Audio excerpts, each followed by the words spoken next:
Pastor Michael, into Mike, weeping, voice unsteady. Someone here tonight needs a miracle. The room quiets. The Lord showed me a widow. Your son is sick. The doctors have given up, but God says, sow a seed of $5,000, and healing will manifest. A wave of amen fills the church. Close on, Naomi. Her hands tremble around a worn envelope. Inside it, everything. Naomi, whisper, breaking. That's all I have, his surgery. Flashes. A doctor avoiding her eyes. A hospital bill stamped urgent. Her son, weak, trying to smile. Back to church. Pastor Michael scans the room, then points. I see you, daughter. Don't let fear rob your miracle. Come forward. All eyes turn. Naomi freezes. Then slowly, she stands. Each step feels heavier than the last. The music rises. The crowd urges her on. Amen. Claim it. She reaches the altar. Her hands hesitate. Just for a moment. Then. Sound, the envelope slides onto a pile of cash. The room explodes. Amen. Pastor Michael places his hand on her head. It's done. But Naomi's eyes search for something more. Naomi, calm, distant. I believed him. Every word. A beat. That night, I gave God my last dollar. A pause. Or so I thought. The laughter lingers, soft, wrong. Deacon Samuel leans back, phone to his ear, counting stacks of cash with practiced ease. Yeah, another widow, he murmurs. They never learn. Her son? Please. Pastor M's tears are better than any medicine. Across the room, Elder Grace freezes at the half-open door. Samuel, her voice trembles. That woman's son is in ICU. A brief pause.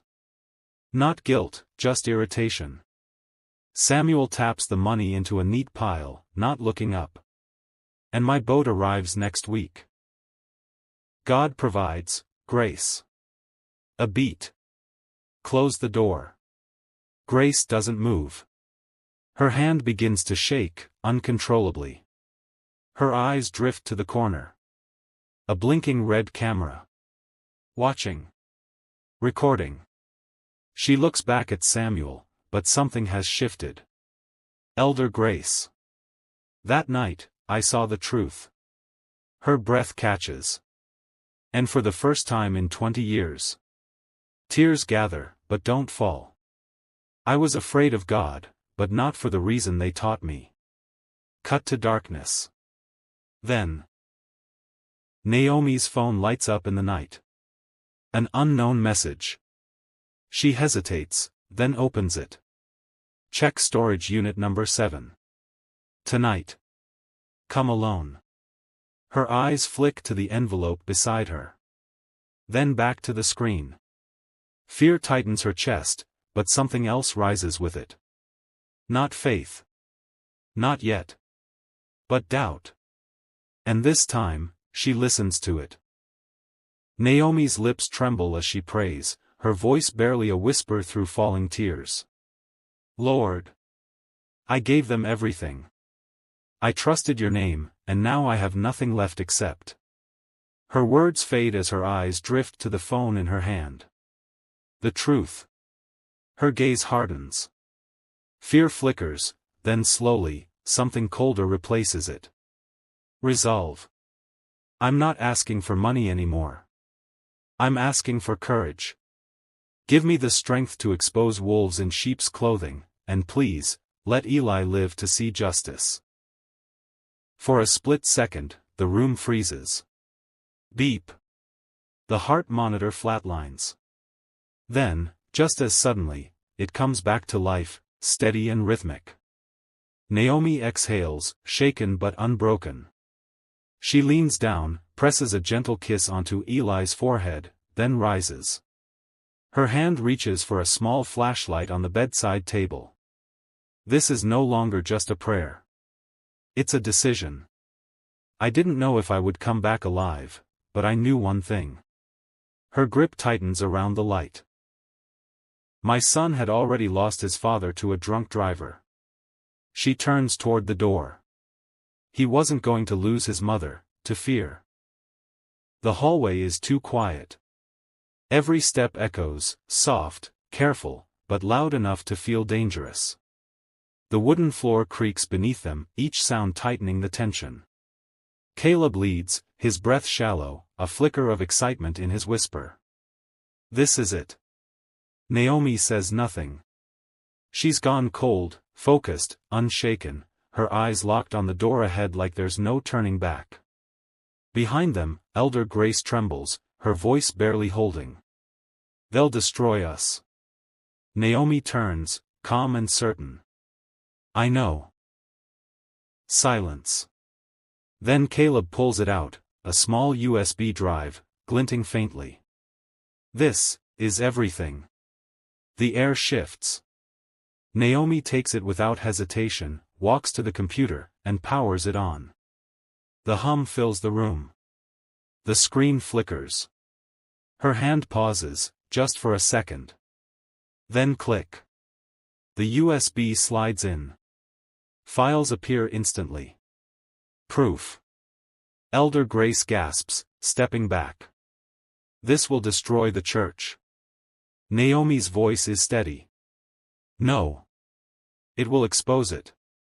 Caleb leans in, adrenaline rising. You're going live. Sunday? Naomi closes the laptop with a quiet snap. Footsteps echo somewhere closer now. She doesn't move. On Sunday, she says, low and final, the truth goes live. And the silence that follows, is waiting. The air fractures as the handkerchief slips from Pastor Michael's trembling fingers, his voice breaking, desperate, accusing shadows of attack, but the truth is louder now. On the glowing screens, his own voice betrays him, cold and careless, dismissing a dying child as nothing more than a transaction already spent. And then Naomi moves. Slowly. Steadily. Each step down the aisle feels heavier than the last, but her voice does not shake. She gives the boy a name, Eli. 8 years old. Human. Real. Her words slice through the room, exposing not just lies, but cruelty wrapped in luxury. Panic erupts. A chair scrapes. Deacon Samuel's command cuts sharp, shut it down, remove her, but the chaos can't outrun the truth anymore. Footsteps scatter, voices rise, and beneath it all, a single violin note mourns what's been lost. From above, a voice breaks, Elder Grace, undone by guilt, confessing through tears. No more hiding. No more silence. And then the final blow. A detective steps forward, calm, unshaken, steel in her voice as the handcuffs gleam. Arrested. Exposed. Finished. Naomi turns to the crowd, eyes steady, voice unwavering, revealing the final truth. This was never about faith, only greed. The threat hangs in the air, raw, violent, until Naomi answers with a calm that cuts deeper than any blade. She doesn't flinch. Not when Samuel lunges, not when his hands strike her. Her body crashes into glass, the sharp explosion echoing through the church like judgment. Then, impact. A blur of motion. The detective slams him to the ground, cuffs snapping shut as his power collapses into silence. And in that silence, a single, trembling voice rises. Amazing grace. It's broken. Human. Real.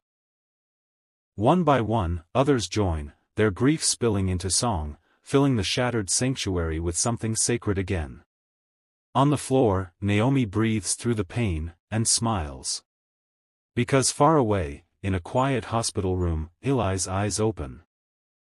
Caleb's recorder trembles slightly in his hand as he asks the question that hangs heavier than everything they've uncovered. Naomi doesn't answer right away. Her eyes drift to Eli, then up to the sky, as if weighing something far beyond this moment. When she finally speaks, her voice is steady, unshaken. She leaves forgiveness to God, and justice to the law, claiming neither power for herself. Just a mother, nothing more, nothing less. In the distance, Elder Gray stands frozen, guilt written all over her face. Her lips form a silent apology. Naomi sees it, accepts it with a single, quiet nod, then turns back to her son. Her fingers rest gently in his hair as her voice softens. She tells him the truth she's learned, that God isn't found in buildings, but in people brave enough to stand in it. And in that moment, the fight feels worth it. Eli lives. The truth stands. And justice, finally answers. They called themselves shepherds, but sheep are not for shearing. The church is gone, the bank has taken it, and the people are scattered. A door creaks open. My son is alive, and the truth, though painful, is the only thing worth dying for. Jeremiah, chapter 8, verse 10. But verse 11 says, let the one who is wise understand. Not every pastor is a shepherd. Test the spirit. And never let anyone sell you the love of God. It was already free. Shepherd's Price. Subscribe for more stories.